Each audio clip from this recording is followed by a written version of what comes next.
Attorney General Eric Holder is getting ready to end his 6-year run as the nation's top law enforcement official. So yesterday, he sat down with CBS, NBC, ABC, CNN, and Politico for so-called exit interviews, but he is refusing to speak to Fox News despite numerous requests. Fox's executive vice president for news, Michael Clementi, issued a statement saying in part, quote, "The Attorney General's decision does a deep disservice to America's largest cable news audience and the interests of a free press."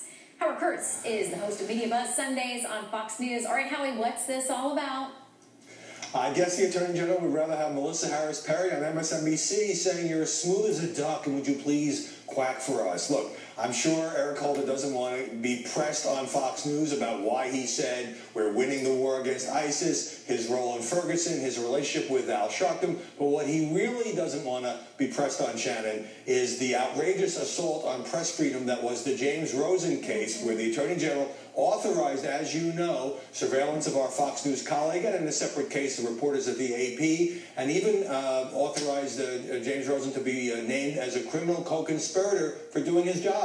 Yeah, going through James' emails and those of some family members, and certainly he would have to address that, I would imagine, by any of us at Fox that would interview him.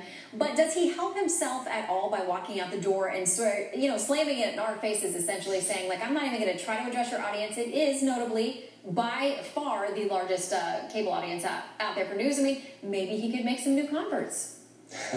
Maybe he could reach a different kind of audience. Look, I think that it's a sign of confidence when any politician, political figure, cabinet officer, congressman is willing to sit down and take tougher questions from those you might perceive to be your harshest critics. Now, in the case of Eric Holder, he is paid by the taxpayers, and while it's not unusual for politicians in either party to kind of pick and choose favorite outlets, when he's doing all these other interviews and to thumb his nose so openly at Fox, I guess he feels like he doesn't have to worry about it after this. But is the nation's top law enforcement officer really afraid of Bret Baier?